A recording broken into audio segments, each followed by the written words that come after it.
গল্পের শুরুতে আগুন লাগতে দেখা যায়। এরপর আমরা নিংকে দেখি যে তার মেয়ে নির্মলার সাথে মা ইউতিয়াকে নিয়ে আরো ভালো জীবনযাপনের উদ্দেশ্যেই সে সোলেমানের সাথে বেরিয়ে পড়েছে। সোলেমান যখন এটিএম থেকে টাকা তুলতে যায় তখন ইউতিয়া নিংকে জিজ্ঞাসা করে সে কি সুলেমানের সাথে থাকার জন্য প্রস্তুত। নিং বলে হ্যাঁ। এরই মধ্যে সুলেমান চলে আসে আর আমরা জানতে পারি তার এটিএম কার্ডটি কাজ করছিল না।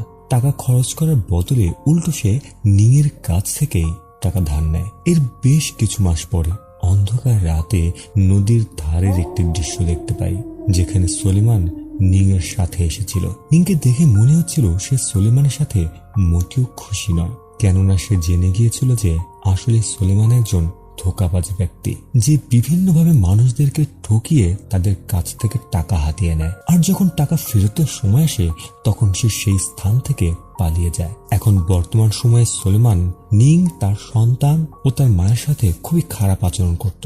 যাই হোক, এই গভীর রাতে তারা এক বিশেষ রিচুয়াল করার জন্যই এই নদীর ধারে এসেছে। এই রিচুয়ালের নিয়ম হলো গভীর মাঝরাতে দুই বহমান নদী যে স্থানে মিলিত হয়েছে সেখানে ডুব দিতে হবে একা। অনেকেই মনে করে এই রিচুয়ালটি পূরণ করলে জীবনে শান্তি ও অনেক ধন সম্পদের মালিক হওয়া যাবে। প্রথম দিকে নিং তাকে এই রিচুয়াল করতে নিষেধ করছিল।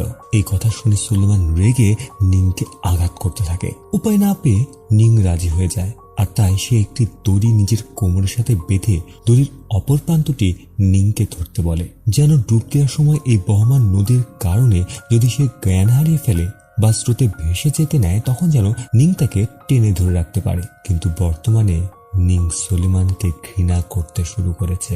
ধীরে ধীরে সুলেমান যখন নদীর ভেতরে যাচ্ছিল নিং অপেক্ষা করছিল তার ডুব দেওয়ার সাথে সাথেই নিং দড়ি ছেড়ে দেয়। পানির স্রোত এতটাই ছিল যে সে স্রোতে ভেসে যায়। এর 2 সপ্তাহ পরে আমরা দেখি নিং কাজে বেরোচ্ছিল। অন্যদিকে ইউতিয়া নির্মলাকে মিস্টার তীর্থার কাছে নিয়ে যাচ্ছিল, যিনি মূলত বাচ্চাদেরকে অরিগামি বানানো শেখাতো। অরিগামি বিষয়টা হলো কাগজ দিয়ে বিভিন্ন জিনিস তৈরি করা। নির্মলা কাগজ দিয়ে পাখি বানাতে খুবই ভালোবাসে। এরপর আমরা দেখি নিং বাস চালানোর কাজ করে। যখন সে প্যাসেঞ্জারের জন্য অপেক্ষা করছিল তখন একজন লোক এসে নিং এর কাছে সুলেমানের ব্যাপারে জিজ্ঞাসা করার চেষ্টা করছিল, কেননা সুলেমান তার কাছ থেকে অনেক টাকা ধার নিয়েছিল, কিন্তু টাকা না দিয়ে সে হঠাৎ করে গায়েব হয়ে গেছে। এখানে নিং তাদের কথার কোনো উত্তর দেয় না আর তাই ওই লোকের ছেলে লোকটিকে সেখান থেকে নিয়ে চলে যায়। এতক্ষণে নিং এর প্যাসেঞ্জার গুলিও এখানে চলে আসে। যেহেতু আজকে বৃষ্টি হচ্ছিল তাই খুব দ্রুত নিং তার কাজ শেষ করে। এরপর নিজের স্কুটার নিয়ে তীর্থার বাড়িতে গিয়ে নির্মলা ও ইউতিয়াকে নিয়ে চলে আসে। এই সময় ইউতিয়া কান্না করতে করতে নির্মলাকে নিয়ে দ্রুত নিংয়ের স্কুটিতে গিয়ে বসে আর বলতে থাকে দ্রুত বাড়ি ফিরে চলো। এখানে নির্মলা কান্না করতে করতে বলছিল সে এরপরে কখনোই তীর্থার কাছে আসবে না। নিং এমন অদ্ভুত ঘটনায় কিছুই বুঝতে পারছিল না, আর যেহেতু বৃষ্টি হচ্ছিল তাই যত দ্রুত সম্ভব বাড়িতে পৌঁছাতে চায় সে। এদিকে চুম বৃষ্টি হচ্ছিল, রাস্তাও ঠিক মতো বোঝা যাচ্ছিল না। এই কারণে নিং হঠাৎ করেই ঢালানের ভেতরে পড়ে যায়, যার নিচে সেই নদী বয়ে যাচ্ছিল যে নদীতে মরতে দেওয়া হয়েছিল সুলেমানকে। নির্মলা নদীতে পড়লেও ইউতিয়া নদীর পাশে পড়েছিল। বেশ কিছু সময় পরে পুলিশ যখন সেখানে আসে দেখে ইউতিয়া মারা গেছে, কিন্তু তারা এখনো নির্মলাকে খুঁজে পায়নি। এরই মাঝে আমরা লক্ষ্য করি যে নদীর অন্য পাশে দাঁড়িয়ে আছে ইউতিয়ার আত্মা, যে বারবার একই কথা বলে যাচ্ছিল যে নিং তুমি কি প্রস্তুত। পরের দিন আমরা তারা নামের একজনকে দেখি যে একজন সুইমিং টিচার ছিল। এখানে আমরা একটি বাচ্চাকে দেখি যার পুরো বছরের টাকাই তার বাবা এখানে দিয়ে দিয়েছে, কিন্তু বাচ্চাটি পানিতে নামতে ভয় পাচ্ছিল। এই জন্য তারা রেগে তাকে জোর করে পানিতে ছুঁড়ে ফেলে। ওদিকে নিং এর জীবন পুরোপুরিভাবে পাল্টে গেছে। সে প্রায় তার মেয়ে নির্মলার কথাই মনে করত, যার জন্য কাজে কোনোভাবে সে মনোযোগী হতে পারত না, আর তাই তাকে কাজ থেকে বের করে দেওয়া হয়। এত খোঁজাখুঁজির পরেও সার্চ টিম কোনোভাবেই নির্মলার খোঁজ পায় না, এমনকি তার কোনো চিহ্নও তারা পায়নি। এসব বিষয়ে নিং পুরোপুরি ভাবেই ভেঙে পড়েছে, কিন্তু সে মনে মনে এখনো বিশ্বাস করত যে নির্মলা হয়তো বেঁচে আছে। সে যখন লাইভ স্ট্রিমিং করছিল তখন সে নির্মলার জন্য সকলকেই প্রার্থনা করতে বলে। ঠিক তখনই পুরো ঘরের পরিবেশ পাল্টে যায়। আশেপাশে সে অদ্ভুত কিছু অনুভব করে, কিন্তু সে কিছুই বুঝতে পারে না, আর তাই সে এই বিষয়ে খুব একটা গুরুত্ব দেয় না। এদিকে আমরা দেখি যে ইউতিয়ার আত্মা তার বাড়ি পর্যন্ত চলে এসেছে, আর তার একটাই প্রশ্ন তুমি কি প্রস্তুত নিং? ওদিকে তারা নতুন কিছু স্টুডেন্টের ফর্ম ফটোকপি করতে গিয়েছিল, যেখানে নির্মলার ফর্মও ছিল। সেটা দেখে দোকানদার তাকে জানায় নির্মলা তো অনেক দিন ধরেই নিখোঁজ। তারা তখন সেই দিনের কথা মনে করে যেই দিন নির্মলা তার কাছে প্রথম এসেছিল। ওই দিনই ছিল প্রথম এবং শেষ যেই দিন নির্মলার সাথে তার কথা হয়েছিল। সে সময় নির্মলার কাছে সুইমিং স্যুটও ছিল না, আর তাই সে সাধারণ জামা পরে সাঁতার কাটার চেষ্টা করছিল। পরের দিন আমরা দেখি অন্ধকার ঘরে নিং লাইভে নির্মলার জন্য সাহায্য চাচ্ছিল। পুরো ঘর অন্ধকার ছিল। এমন সময় মোবাইলটি একাই ঘুরে যায়। শুধু তাই নয়, ওই আলোর পেছনে দাঁড়িয়েছিল ইউতিয়ার আত্মা। এটা দেখে ভয়ে সে নিচে লুকানোর চেষ্টা করে। এমন সময় পাশের আলমারিও খুলে যায়, যার ভেতরে তীর্থার কাপড় ছিল। এটা দেখেই এই কাপড়গুলো সে তীর্থাকে ফেরত দেওয়ার জন্য বেরিয়ে পড়ে। তীর্থা মূলত একজন ট্যুরিস্ট রিসার্চার ছিল, যিনি জাপান থেকে এসেছে। নিং তাকে কাপড় দেওয়ার পরে এখানে একটি কাজ চায়, কেননা তার কাছে টাকা পয়সা ছিল না। তীর্থাও রাজি হয়ে যায়। ওদিকে আমরা তারাকে দেখি যে রাতের সময়ও রেডিওতে কাজ করত, যেখানে তিনি জীবনের বিভিন্ন সময়ের বিভিন্ন গুরুত্বপূর্ণ বিষয় নিয়ে আলোচনা করত। এখনো সে অতটাও জনপ্রিয় হয়ে ওঠেনি, কিন্তু যখন থেকে সে নির্মলার ব্যাপারটি জানতে পেরেছে তখন থেকেই নিংকে তার শোতে নিয়ে আসার চেষ্টা করছিল। এজন্য সে তার বন্ধু গাসের কাছে সাহায্য চায়। গাসও তার এই আইডিয়াটি পছন্দ করে, কেননা এই শো এর মাধ্যমে মানুষজন নির্মলার ব্যাপারে আরো বেশি জানতে পারবে। এছাড়াও এই কারণে তারা হয়তো জনপ্রিয় হয়ে উঠতে পারবে। আর তাই তারা নিংয়ের পিছু নেয়। সে লক্ষ্য করে যে নিং প্রায় নির্মলাকে খোঁজার জন্য যে স্থানে অ্যাক্সিডেন্ট হয়েছিল সেখানে যায়, যেটা দেখে তার অনেক মন খারাপ হয়। একদিন তারা নিংয়ের সাথে সরাসরি কথা বলার জন্য তার বাড়িতে পৌঁছায়, কিন্তু অদ্ভুত ব্যাপার হলো নিংয়ের বাড়ির দরজা একাই খুলে যায়। তারা ধীরে ধীরে বাড়ির ভিতরে ঢুকে বিভিন্ন কিছু ছবি তুলতে থাকে। এমন সময় পাশের রুম থেকে একটা শব্দ ভেসে আসে, যেখানে যাওয়ার পর সে দেখে ঘরের ছাদ থেকে পানি পড়ছিল।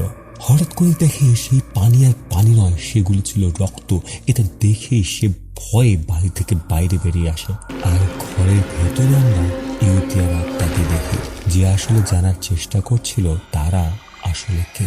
অন্যদিকে নিং এখনো তীর্থার বাড়িতে ছিল, যেখানে সে তীর্থার মেয়ের একটি ছবি দেখতে পায়। তীর্থার মেয়ে 6 বছর বয়সে অ্যাক্সিডেন্টে মারা গেছে। আর তারপর থেকেই তীর্থা তার স্ত্রী থেকে আলাদা হয়ে জাপান থেকে ইন্দোনেশিয়ায় চলে আসে। আসলে সে বাচ্চাদেরকে খুবই পছন্দ করত, আর এজন্যই সে বাচ্চাদের জন্য তার বাড়ির দরজা সবসময় খোলা থাকতো। সে যেহেতু জাপান থেকে এসেছিল, তাই জাপানে কাগজ দিয়ে বিভিন্ন কিছু তৈরি করার এই প্রথাটি সে এখানে শেখাতো। তীর্থা নিংকে জানায় যে 1000টি কাগজের পাখিকে আশার প্রতীক ধরা হয়। যেহেতু নির্মলাও কাগজের পাখি তৈরি করতে অনেক পছন্দ করত, এজন্য সে নিংকেও আশা রাখতে বলে যে নির্মলা হয়তো অবশ্যই বেঁচে আছে। নিংয়ের মাথায় তখন একটি আইডিয়া আসে, আর তাই সে দ্রুত দোকানে গিয়ে অনেকগুলো কাগজ কিনে নিয়ে আসে, যেগুলো দিয়ে সে 1000টি কাগজের পাখি তৈরি করবে, যেন সে এই কাগজের পাখিগুলো নদীতে ভাসিয়ে দিতে পারে। আর সেই পাখিগুলো থেকে একটি কাগজের পাখি ভেসে যেন নির্মলার কাছে গিয়ে পৌঁছায়। ওদিকে তারা গাছকে যখন নিংয়ের বাড়ির ছবি দেখায়, সেখানে গাছ সোলেমানকে চিনে ফেলে, যে তার বাবার টাকা নিয়ে পালিয়েছে। এরপরে তারা গাছের সাথে করে নিংয়ের সাথে দেখা করার জন্য তার বাড়িতে গিয়ে পৌঁছায়। এই সময় নিং তাদের অনুষ্ঠানে উপস্থিত থাকার জন্য রাজি হয়ে যায়, কিন্তু এর জন্য নিংকে 1000টি কাগজের পাখি তৈরি করার জন্য তাদেরকে সাহায্য করতে হবে। তারাও রাজি হয়ে যায়। রাতে তারা একসাথে কাগজের পাখি তৈরি করতে শুরু করে। পাখিগুলো তৈরি করার সময় অসাবধানতার কারণে নিংয়ের হাত একটু কেটে যায়, যেটা দেখে তারা দ্রুত মেডিকেল বক্স নিয়ে এসে তার সেবা করতে থাকে। নিং দেখে অবাক হয়ে যায় যে এই বাড়ির কোথায় কি আছে সেটা তারা জানে কিভাবে। তারা যখন আগে নিংয়ের বাড়িতে এসেছিল, তখন সে সর্বপ্রথম সেই মেডিকেল বক্সটি দেখেছিল। যাই হোক, সকল পাখি বানানোর পরে তারা যখন ঘুমোচ্ছিল, তখন হঠাৎ করে নিংয়ের সামনে চলে আসে ইউতিয়ার আত্মা, যে নিংকে বশ করার চেষ্টা করছিল। কিন্তু ততক্ষণে তারার ঘুম ভেঙে যায়, আর সে কোনো না কোনোভাবে নিংকে সামলে নেয়। তার কাছে মনে হচ্ছিল এটা হয়তো নিংয়ের কোনো প্যানিক অ্যাটাক হবে, আর তাই সে এই বিষয়গুলোর উপরে খুব একটা গুরুত্ব দেয় না। পরের দিন তারা দুজনে মিলে নদীতে গিয়ে সকল কাগজের পাখি ভাসিয়ে দিতে থাকে। এই বিষয়টি তীর্থা দূর থেকে দাঁড়িয়ে দেখছিল।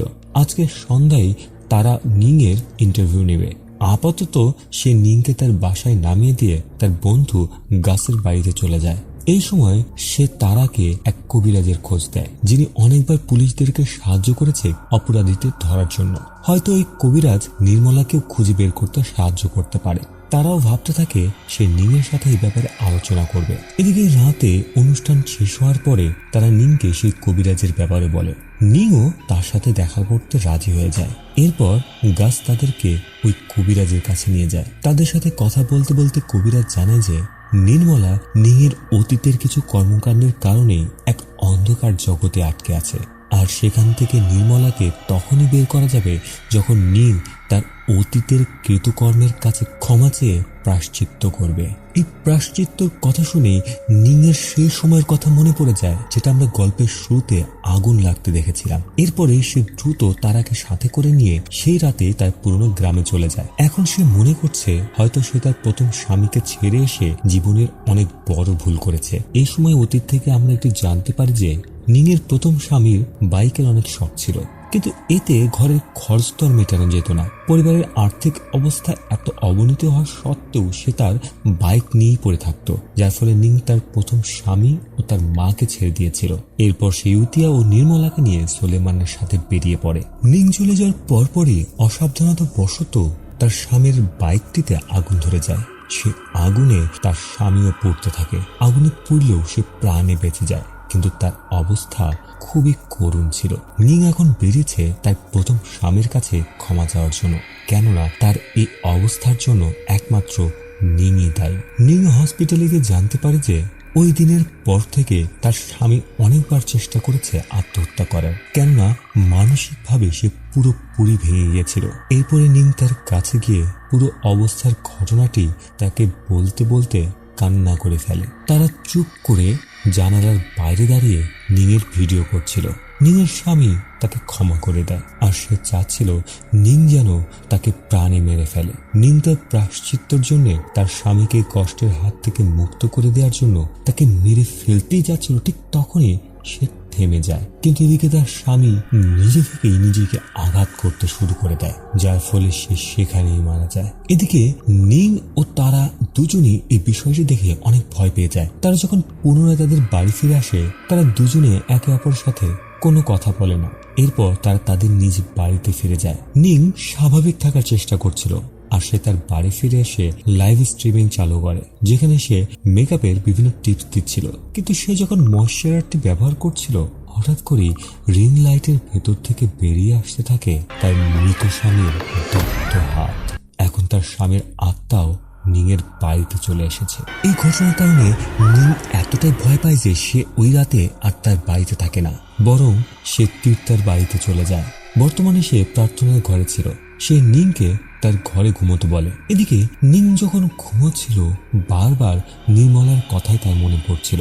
এমন সময় সে অনুভব করে ঘরের বাইরে মনে হচ্ছে নির্মলা দাঁড়িয়ে আছে, কিন্তু ভালো করে লক্ষ্য করে দেখে সেখানে তো কেউ নেই। ওদিকে নদীর মাঝে আমরা একটি মৃত্যুর লাশ উঠে আসতে দেখি। পরের দিন তীর্থার মেয়ের জন্মদিন ছিল, আর তাই সে উদাস মনে তার মেয়ের ভিডিওগুলি দেখছিল। ভিডিও দেখার পরে সে নিংকে বাচ্চাদের জন্য কিছু খাবার তৈরি করতে বলে। নিং খাবার তৈরি করতে যাচ্ছিল, ঠিক তখনই তারা এসে নিংকে জানায় নদীর ধারে একটি মৃত লাশ পাওয়া গেছে। যখনই তারা সেখানে গিয়ে পৌঁছায়, তখন নিং দেখে সেই লাশটি আসলে নির্মলার নয়, লাশটি ছিল সোলেমানের। এখানে কবিরাজ ছিল, যিনি নির্মলাকে জানায় যে সে তার ভুল জায়গায় গিয়ে ক্ষমা চেয়েছে, আসল জায়গায় সে এখনো ক্ষমা চায়নি। তার ভুল ছিল সোলেমানকে নদীতে ছেড়ে দেয়া। নিং তাকে জানায় যে যদি সে সোলেমানকে না ছেড়ে দিত, তাহলে সে নিজেও পানিতে পড়ে যেত। এখানে কবিরাজ জানে যে সোলেমানের আত্মাই নির্মলাকে আটকে রেখেছে, তাই এখন নদীর পবিত্রতার জন্য এটি প্রার্থনা করতে হবে, যার মাধ্যমে হয়তো নির্মলা সম্পর্কে কিছুটা হলেও জানা যেতে পারে। এখন এই প্রার্থনাটি করার জন্য কালো খাসির মাথা আরো বেশ কিছু জিনিস প্রয়োজন ছিল, যেগুলো গাছ সংগ্রহ করবে। এরপর তারা যখন নিংয়ের সাথে তীর্থার বাড়িতে যায়, তখন তীর্থা নিংকে জানায় যে তারা অনেক আগে নির্মলার সাথে দেখা করেছে, যে বিষয়টি নিং এই মাত্র জানতে পারল। সে অনেক রেগে যায়, কেননা তারা এই বিষয়টি নিংয়ের কাছ থেকে গোপন রেখেছে। নিং মনে করে তারা হয়তো তার চ্যানেলটি জনপ্রিয় করার জন্য তাকে ব্যবহার করছে। তাই সে রেগে তারাকে সেখান থেকে বেরিয়ে যেতে বলে। এখানে তীর্থা নিংকে বলে যে সে নিজেই নির্মলাকে তার কাছে নিয়ে গিয়েছিল, কেননা সে নির্মলাকে তার মেয়ের মতো ভালোবাসতো আর সে সাঁতার শিখতে চাইতো। এদিকে তারা তার এই বিষয়টির জন্য নিজে অনুতপ্ত ছিল, আর তাই সে মন খারাপ করে নদীর ধারে গাছের কাছে চলে যায়। কিন্তু গাছ তাকে সেখান থেকে চলে যেতে বলে, কেননা এই বিশেষ প্রার্থনায় শুধুমাত্র ছেলেরাই থাকতে পারবে, মেয়েদেরকে এখানে থাকা নিষেধ। আর তাই তারা বাধ্য হয়ে সেখান থেকে চলে যায়। এদিকে রাতে এই প্রার্থনাটি করার জন্য নিং গাছকে বেশ কিছু টাকা দিয়ে যায়, আর গাছ নিংকে বলে সে যেন বাড়িতে গিয়ে অপেক্ষা করে। এরপর কবিরাজ গ্রামের বেশ কিছু মানুষদেরকে সাথে করে নিয়ে এই প্রার্থনা শুরু করে। প্রক্রিয়াটি শেষ হওয়ার পরে সকলেই আশেপাশে নির্মলাকে খুঁজতে শুরু করে, কিন্তু তারা শুধুমাত্র নির্মলার জামা কাপড় খুঁজে পায়, যার জন্য তারা মন খারাপ করে জামা নিয়ে নিংয়ের কাছে ফিরে যায়। এখানে আমরা কবিরাজের কথার মাধ্যমে জানতে পারি যে নির্মলাকে মুক্ত করা সম্ভব নয়, কেননা নিং যে ভয়ানক পাপ করেছে সেটা এতটাই বড় ছিল যে যার ক্ষমা সে কোনোভাবেই পাচ্ছিল না। আর তাই পরবর্তী সময়ে নিংকে নির্মলাকে খুঁজে বের করতে হবে। এখন এই বিষয়টি জানার পরে নিং আরো ভেঙে পড়ে। এমন সময় তার সামনে আসে ইউতিয়া ও তার স্বামীর আত্মা, কিন্তু তাদেরকে দেখে সে এখন আর ভয় পায় না। উল্টো তাদেরকে জিজ্ঞাসা করে যে নির্মলা কি তাদের সাথে, কিন্তু তার কথায় যখন তারা কোনো উত্তর দেয় না, তখন পাশে থাকা একটি কাচের টুকরো নিয়ে নিং নিজেকে শেষ করতে চায়, কিন্তু সেই কাচের টুকরোটি হঠাৎ করে কাগজের পাখিতে রূপান্তরিত হয়। ওদিকে আমরা তারাকে দেখি যে নিংকে সাহায্য করতে চাচ্ছিল। এমন সময় তার কিছু একটা মনে পড়ে, যার ফলে সে তীর্থার ব্যাপারে অনলাইনে সার্চ করে। তখন সে জানতে পারে যে তীর্থার মেয়ে ও তার স্ত্রী গাড়ি অ্যাক্সিডেন্টে মারা গিয়েছিল, যেটা আর কেউ নয় বরং তীর্থা নিজেই করিয়েছিল এই অ্যাক্সিডেন্ট। অর্থাৎ সে এখনো পর্যন্ত মানুষদেরকে যে কাহিনী শুনিয়েছিল সেটা পুরোপুরি মিথ্যা। এই কথাটি গাছকে জানানোর জন্য তারা দ্রুত বেরিয়ে পড়ে, যেন দুজন একসাথে মিলে নিংকে এই বিষয়টি জানাতে পারে। কিন্তু সে যখনই গাছের কাছে গিয়ে পৌঁছায়, সে দেখে গাছের বাবা ও কবিরাজ আগে থেকে তার সাথে সেখানে বসেছিল। যেখানে গিয়ে সে জানতে পারে যে সোলেমানের কাছ থেকে পাওয়ার টাকাগুলো তোলার জন্য নিংকে তারা মিথ্যে প্রার্থনার কথা বলে টাকা হাতিয়ে নিয়েছে। আর ওই কবিরাজ আসলে কোনো কবিরাজ নয়, বরং গাছের আপন চাচা। এই কথা জানা মাত্রই তারা অনেক রেগে যায়। নিংকে ধোকা দেওয়ার জন্য বকাঝকা করে নিংয়ের বাড়িতে যায়, যেখানে নিং এখন ছিল না, কিন্তু সেই ঘরের ভেতরে আত্মার উপস্থিতি অনুভব করে, যেটা দেখে সে অনেক ভয় পেয়ে যায়। আর সে এটাও বুঝে যায় যে এখন নিং অবশ্যই তীর্থার বাড়িতে আছে।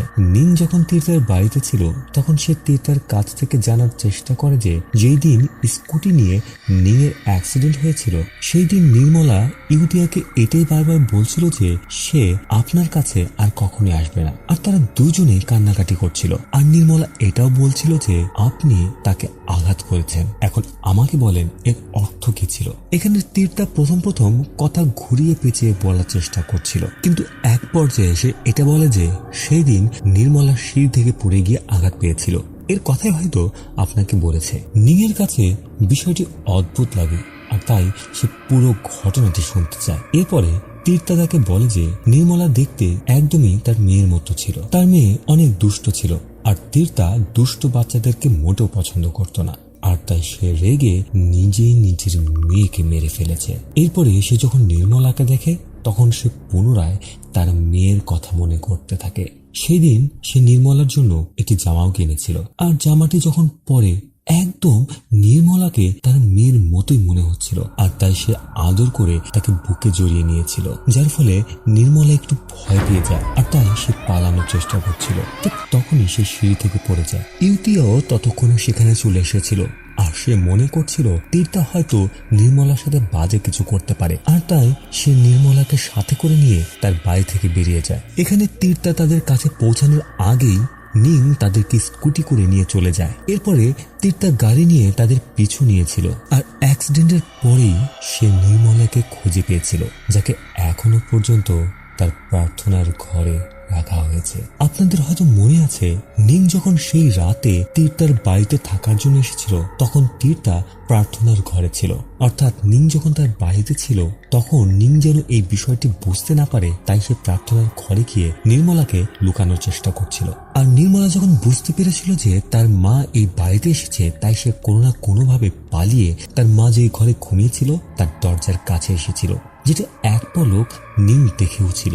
কিন্তু নিং বোঝার আগেই তীর্থা তাকে পুনরায় আটকে ফেলে। এমনকি নদী পরিশুদ্ধ করার জন্য যে প্রার্থনা করা হচ্ছিল, সেই দিন তীর্থা জেনে বুঝেই নির্মলার কাপড় সেখানে রেখে এসেছিল, যেন সকলে এইটাই ধরে নেয় যে নির্মলাকে ফিরিয়ে আনা সম্ভব নয়। নিং এই বিষয়টি জানার পরে সে তীর্থার কাছে মিনতি করে যেন তার মেয়েকে ফিরিয়ে দেওয়া হয়, কিন্তু তীর্থা উল্টো তাকে চেয়ারে বেঁধে আটকে ফেলে। তারাও ততক্ষণে সেখানে এসে তীর্থাকে মেরে নিংকে মুক্ত করার চেষ্টা করে, কিন্তু তীর্থা তাকেও মারাত্মকভাবে আঘাত করে। আসলে তীর্থা একজন মানসিক ভারসাম্যহীন ব্যক্তি। সে মূলত তার মেয়েকে কাছে রাখতে চাচ্ছিল, যার প্রতিচ্ছবি সে এখন নির্মলার ভেতরে দেখতে পায়। এরপর তীর্থা একটি কাগজের উপরে নির আঙুলের ছাপ নেয়, যেখানে লেখা ছিল যে নির্মলার দায়িত্ব এখন থেকে তীর্থার কাছে, আর এই বিষয়টি নিং তার নিজের ইচ্ছায় করছে।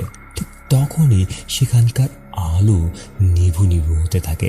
এর কিছুক্ষণের মধ্যেই ইউটির আত্মা নিংকে ভয় করে, যে বিষয়টি দেখে তীর্থা অনেক ভয় পেয়ে যায়। এমন অদ্ভুত ঘটনা তার জীবনে সে কখনোই দেখেনি। এরপরে নিং নিজে থেকেই মুক্ত হতে থাকে। এমন ভয়ঙ্কর অবস্থা দেখে তীর্থা নির্মলাকে নিয়ে নদীর দিকে পালাতে থাকে। নিংও তার পিছু পিছু আসতে থাকে। তীর্থার হাত থেকে নির্মলাকে মুক্ত করে ঠিকই, কিন্তু হঠাৎ করে সে পানির ভেতরে পড়ে যায়, আর সে স্রোতের সাথে বয়ে যেতে থাকে। দেখে মনে হচ্ছিল আর বাঁচা সম্ভব নয়। ভাগ্যক্রমে সে একটি পাথর ধরে ফেলে, যার ফলে সে ধীরে ধীরে উপরে উঠে আসতে সক্ষম হয়। কিন্তু তীর্থা এই পানির স্রোতের সাথে সেও বয়ে চলে যায়। পরের দিন আমরা দেখি পরিস্থিতির চাপে পড়ে নিং যেহেতু সোলেমানকে হত্যা করেছিল, নিংকে 5 মাসের জন্য জেলে পাঠানো হয়, যেখানে সে নিজেকে শুধরানোর সময় পাবে। আর এই বিষয়টি সকলের সামনে এজন্য এসেছিল কেননা সে ওই ভুয়া কবিরাজকে এর সকল কথা জানিয়ে দিয়েছিল। আর এই পুরো 5 মাস তারা নির্মলার অনেক যত্ন সহকারে দেখাশোনা করে। 5 মাস পরে আমরা দেখি নির্মলা তারার সাথে অনেক সুন্দরভাবে সময় কাটাতো, আর নিংও ফিরে এসেছে। এদিকে নির্মলাকে খোঁজার জন্য যে দল তৈরি করা হয়েছিল, সেই দলের অফিসার নিং এর সাথে দেখা করতে আসে, আর সে তাকে বিয়ে করার প্রস্তাবও দেয়। কিন্তু নিং এর জীবনে এত কিছু ঘটে গেছে যে এই বিষয়গুলো নিয়ে খুব একটা ভাবে না, আর বর্তমানে সে তারা ও নির্মলার সাথে অনেক আনন্দে আছে, আর তাই সে বিয়ে করতে রাজি হয় না।